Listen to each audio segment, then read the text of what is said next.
Hello students, आज की video class 10th के लिए है। आज आप चैप्टर 7 ट्राइंगल्स की थ्योरम्स जो आपने पढ़ी थी, थेल्स थ्योरम या बेसिक प्रोपोर्शनैलिटी थ्योरम बीपीटी आपने पढ़ी थी ना पिछली वीडियो में, उसी का कन्वर्स आप पढ़ेंगे। आज का टॉपिक है आपका कन्वर्स ऑफ थेल्स थ्योरम। इससे पिछली वीडियो में आपने थेल्स थ्योरम का प्रूफ जाना था, हमने प्रूफ आपको बताया था ना पिछली वीडियो में। तो आज आप उसी थेल्स थ्योरम का कन्वर्स जानेंगे। कन्वर्स मतलब उसका अपोजिट, है ना। तो यहाँ पे देखिए स्टेटमेंट दी गई है कन्वर्स ऑफ थेल्स थ्योरम। तो कन्वर्स ऑफ थेल्स थ्योरम की स्टेटमेंट आपको दी गई है, if a line divides any two sides of a triangle in the same ratio then the line must be parallel to the third side. ये statement क्या है? ये कन्वर्स ऑफ थेल्स थ्योरम, यानी थेल्स थ्योरम की जो statement थी उसका converse है, उसका अपोजिट है। ठीक है, इसको हम प्रूफ करेंगे आज। तो चलिए, तो अपने सबसे पहले जो थेल्स थ्योरम प्रूफ की थी उसके स्टेटमेंट के बारे में जान लेते हैं। थेल्स थ्योरम का जो स्टेटमेंट था वो क्या था?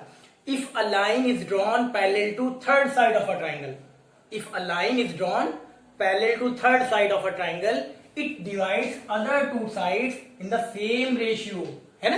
यानी थेल्स थ्योरम जो थी उसका स्टेटमेंट क्या था कि अगर कोई ट्राइंगल ए बी सी है, उसकी थर्ड साइड बी सी के पैरेलल हम कोई लाइन अगर डी लेते हैं, यानी बी सी पैरेलल डी लेते हैं, तो क्या होता है?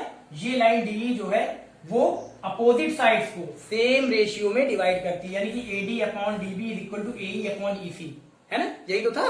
उसके बाद अब आपको आज क्या करना है? आपको converse of Thales theorem, converse of Thales theorem यानी थेल्स थ्योरम का कन्वर्स करना है, उसका उल्टा करना है। तो उसका उल्टा जब करना है तो उसकी स्टेटमेंट क्या होगी? उसकी जस्ट अपोजिट। यानी थेल्स थ्योरम में आपको क्या दिया गया था? थेल्स थ्योरम देखिए ऐसे समझा दे रहे हैं आपको। थेल्स थ्योरम जो आप प्रूफ कर चुके, जो आप पिछली वीडियो में प्रूफ कर चुके, उसमें क्या था? If a line is drawn parallel to third side of a triangle then it divides other two sides in the same ratio, है ना। यानी कि आपको दिया रहता था थेल्स थ्योरम में, क्या दिया रहता था आपको दिया रहता था कि डीई पैरेलल बीसी, ये आपको दिया रहता था, ये गिवन था डीई पैरेलल बीसी। यानी ये लाइन क्या होती थी? पैरेलल दी होती थी, और आपको प्रूफ क्या करना रहता था? कंडीशन ये दी रहती थी। ये क्या थी? इसको हम लिख दे रहे हैं, ये कंडीशन आपको दी रहती थी। थेल्स थ्योरम की बात हो रही है, अभी कन्वर्स की बात नहीं हो रही। थेल्स थ्योरम में आपको ये कंडीशन दी रहती थी ना। चलिए, अब आपको रिजल्ट क्या लाना रहता था? आपका रिजल्ट आता था, आपको रिजल्ट लाना रहता था क्या? कि AD upon DB, AD upon DB is equal to AE upon EC, AE upon EC, है ना। ये देखिए थेल्स थ्योरम जो आपने प्रूफ किया, कह सकते हैं बीपीटी जो प्रूफ की है पिछली वीडियो में, उसमें क्या होता था? आपको कंडीशन दी रहती थी कि डी पैरेलल बीसी है, तो आप प्रूफ करिए। क्या प्रूफ करिए? रिजल्ट क्या लेके आइए?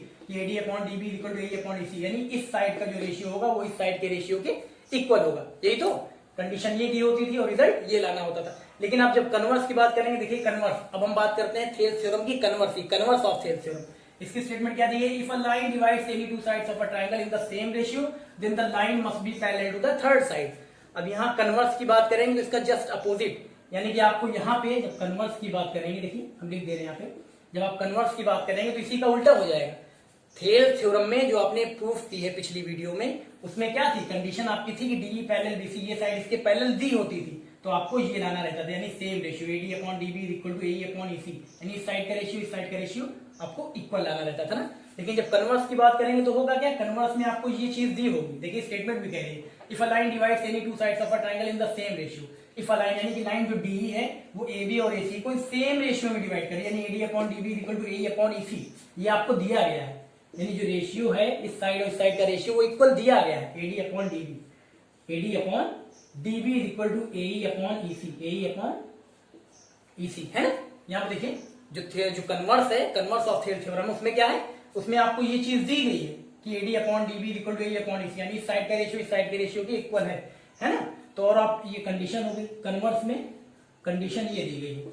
और आपको रिजल्ट क्या लाना है? आपको रिजल्ट लाना है कि D parallel BC, D parallel BC. तो देख लीजिए कन्वर्स थेल्स थ्योरम जो आपने पिछली वीडियो में प्रूफ की, उसमें कंडीशन क्या थी? कि डी पैरेलल बीसी है, आप AD upon DB is equal to AE upon EC लेके आइए। लेकिन कन्वर्स हो गया, उसका उल्टा हो गया, तो उसमें क्या हो गया? जो रिजल्ट था यहाँ पे देखिए, ये आपको दिया गया है, ये देखिए AD upon DB AE upon EC, converse में ये चीज आपको दी गई है कि AD upon DB is equal to AE upon EC है, ये दिया गया है। तब आप डी पैरेलल बीसी, तब आप डी पैरेलल बीसी प्रूफ करिए, उसी का अपोजिट, है ना। तो यानी कि कन्वर्स का मतलब यही होता है कि रिजल्ट जो होता है, result becomes condition and condition become result. समझ सकते हैं ना। जैसे जो कंडीशन दी होगी वो क्या हो जाएगा? रिजल्ट हो जाएगा, और रिजल्ट जो है वो क्या हो जाएगा? कंडीशन हो जाएगा। तो यहाँ पे देख लीजिए आप, जब आपको थेल्स थ्योरम जो पिछली वीडियो में प्रूफ किया आपने, वहां पे जो कंडीशन थी, देखिए कंडीशन बिकम रिजल्ट। यहाँ पे देखिए कंडीशन क्या होगी? यहाँ पे देखिए जो थेल्स थ्योरम थी उसमें जो कंडीशन थी वो कन्वर्स में क्या हो गई, रिजल्ट। कंडीशंस बिकम रिजल्ट, देखिए conditions become result and result become condition, और जो रिजल्ट था वो क्या हो गया, कंडीशन हो गया। ठीक है ना। तो चलिए ये समझ में आ गया होगा आपको कन्वर्स क्या होता है। हम चलिए इसको प्रूफ करते हैं,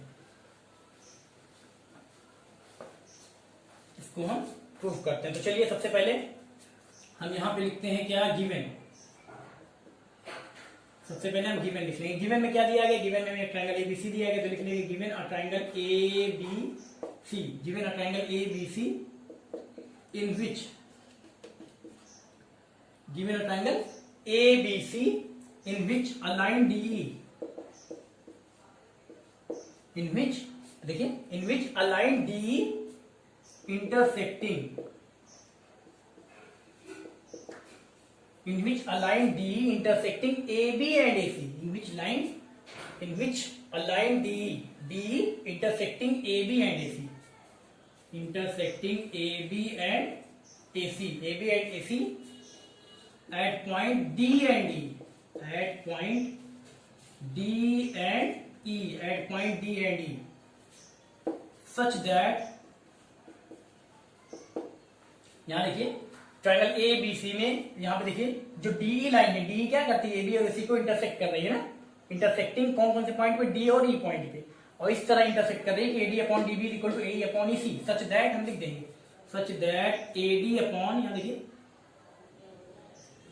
सच that AD upon, such that AD upon DB, AD upon DB, AD upon DB equal to AE upon EC, AE upon EC है ना। इसको ले लिया हमने इक्वेशन नंबर फर्स्ट। ठीक है, इसको ले लिया हमने इक्वेशन नंबर फर्स्ट, ये गिवन है, इतना आपको दिया गया है।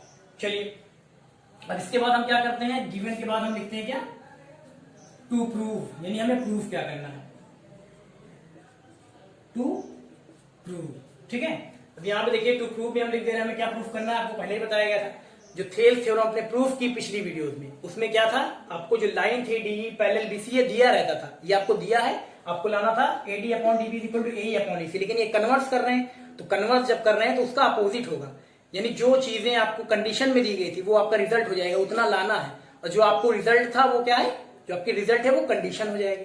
ठीक है, तो यहाँ पे देखिए AD upon DB equal to AE upon EC, ये फर्स्ट ले लिया हमने। टू प्रूव में हम लिख देंगे, हमें प्रूफ करना है क्या, हमें प्रूफ करना है डी पैरेलल बीसी, हमें प्रूफ करना है डी पैरेलल बीसी, है ना। यहाँ पे देखिए जो थेल्स थ्योरम की जो कंडीशन जो दी गई थी वो क्या है, यहाँ पे वो वहां पे क्या करना है, वो रिजल्ट हो गया, यानी वो प्रूफ करना है। चलिए अब टू प्रूफ के बाद हम लिख देंगे यहाँ पे कंस्ट्रक्शन, लिख दें थोड़ा सा कंस्ट्रक्शन, कंस्ट्रक्शन में हम लिख दे रहे हैं draw DF parallel BC, draw DF parallel BC. अब यहां पे हम कंस्ट्रक्शन कर रहे हैं, देखिए एक लाइन हम ड्रॉ कर रहे हैं डीएफ जो कि पैरेलल होगी बीसी के, यही कर ले रहे हैं, देखिए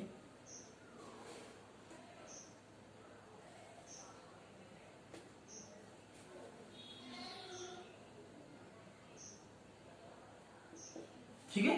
यहाँ पे देखिए एक लाइन हमने ड्रॉ कर ली डीएफ ड्रॉ कर ली, जो कि क्या है, पैरेलल है किसके, बीसी के, यहाँ पे हमने लिख दिया ड्रॉ डीएफ पैरेलल बीसी।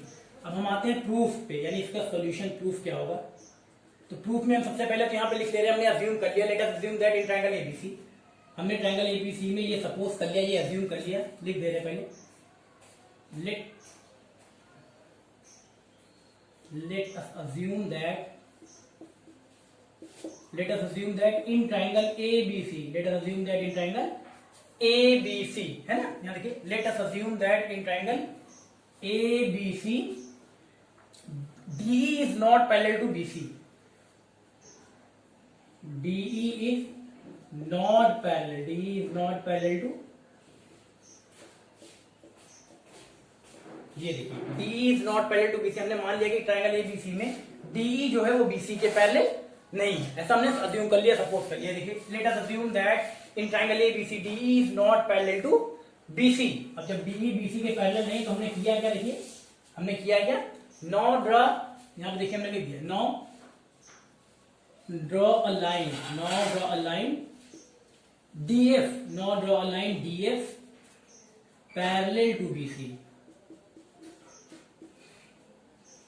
यहाँ देखिए, जब डीई बीसी के पैरेलल नहीं है तो हमने एक लाइन डीएफ ड्रॉ की जो कि बीसी के पैरेलल है, तो वही हमने लिख दिया, now draw a line DF parallel to BC which intersect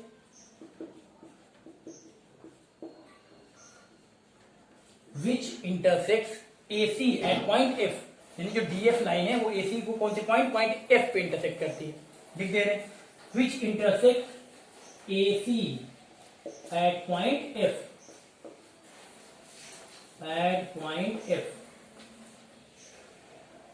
ठीक है। यहाँ देखिए, which intersect AC at point F, AC को पॉइंट F पे इंटरसेक्ट करती है, ठीक है, ये लिख लिया गया। तो चलिए अब यहाँ पे देखिए, हम अप्लाई कर दे रहे इसमें ट्रायंगल ABC में, हमने क्या है, हमने सपोज किया कि ट्रायंगल ABC में DE जो है वो BC के पैरेलल नहीं है, जबकि DF जो हमने लाइन अभी ड्रॉ की, DF ये पैरेलल है BC के, triangle ABC DF parallel BC। तो हम यहाँ पे ऑन अप्लाइंग थेल्स थ्योरम,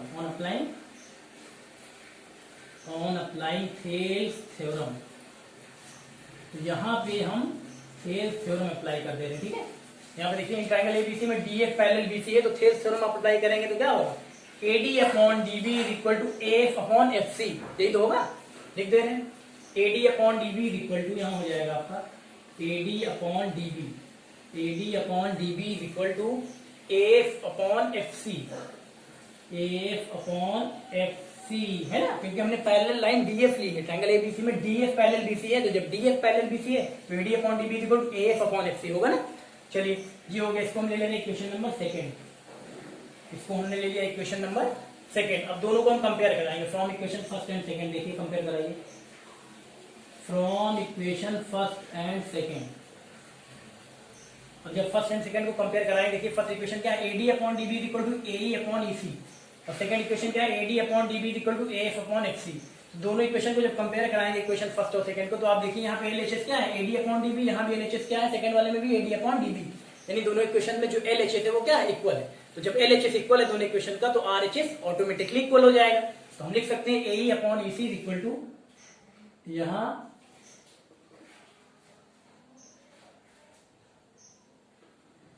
हम लिख दे रहे हैं, ये लिख दे रहे AE है ना, RHS इक्वल हो जाएगा AE upon EC is equal to AF upon FC, इसको हम ले ले रहे हैं इक्वेशन नंबर थर्ड, ठीक है। दोनों इक्वेशन को जब कंपेयर कराया फर्स्ट और सेकंड को, तो LHS इक्वल मिला, LHS इक्वल है, तो RHS अपने आप इक्वल हो जाएगा, ऑटोमेटिकली इक्वल हो जाएगा। चलिए, तो AE upon EC is equal to हो जाएगा आपका AF अपॉन FC, हो गया ना। अब यहाँ पे देखिए इक्वेशन थर्ड, इसको हमने ले लिया। अब इक्वेशन थर्ड में हम 1 ऐड कर दे रहे हैं दोनों साइड, यहाँ पे हम लिख दे रहे हैं, देखिए यहाँ पे हम लिख दे रहे हैं एडिंग, यहाँ दिखेगा ना, इसलिए हम साइड में लिख दे रहे हैं, ठीक है, यहाँ लिख दे रहे, इधर साइड में लिख दे रहे, इसके बाद आप यहाँ लिख दे रहे एडिंग 1 इन बोथ साइड,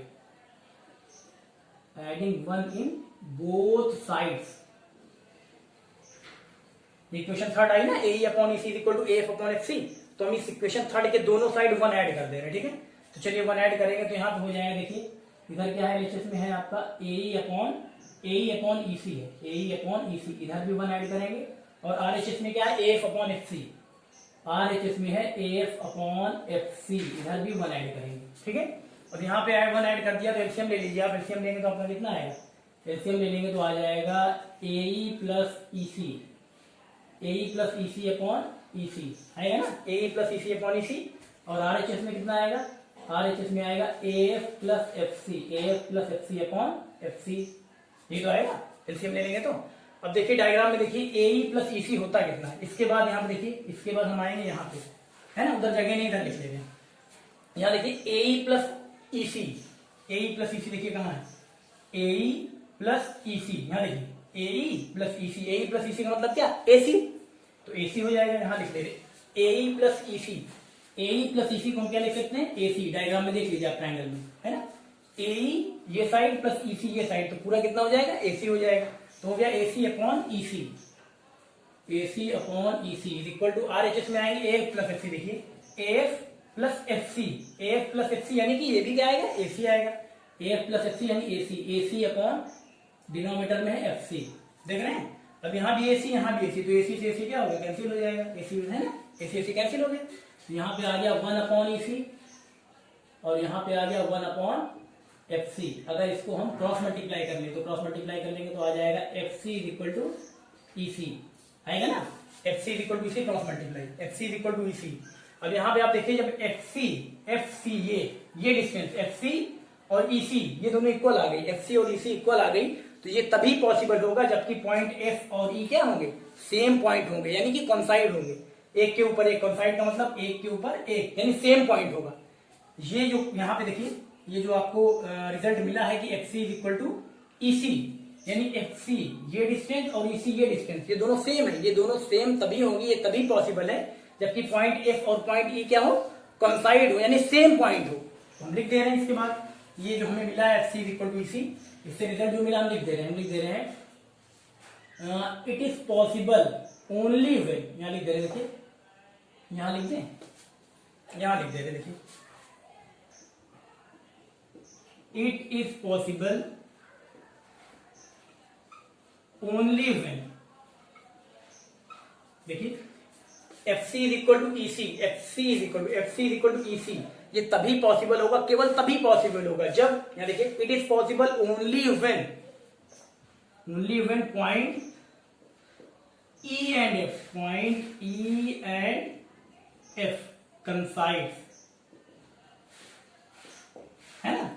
यहां देखिए ये तभी पॉसिबल है FC = EC, ये तभी पॉसिबल है, ये दोनों का इक्वल होना, यानी FC = EC, FC ये साइड और EC ये साइड, FC = EC ये तभी पॉसिबल है, ये केवल तभी पॉसिबल है जब पॉइंट E और F, यहाँ पे देखिए जब पॉइंट E और F क्या हो, कंसाइड हो, यानी ये पॉइंट सेम हो, यानी इसी पे यहीं पे E भी हो यही F भी हो। ये तो हमने सपोज करने के लिए मान लिया था, लेकिन आया क्या रिजल्ट आपको क्या आया कि FC = EC, और ये तभी पॉसिबल होगा, केवल तभी पॉसिबल होगा जब पॉइंट E और F क्या होंगे, दोनों सेम पॉइंट होंगे, दोनों कंसाइड करेंगे, यानी एक के ऊपर एक होंगे, यानी ये भी यही पॉइंट E है यही पॉइंट F है।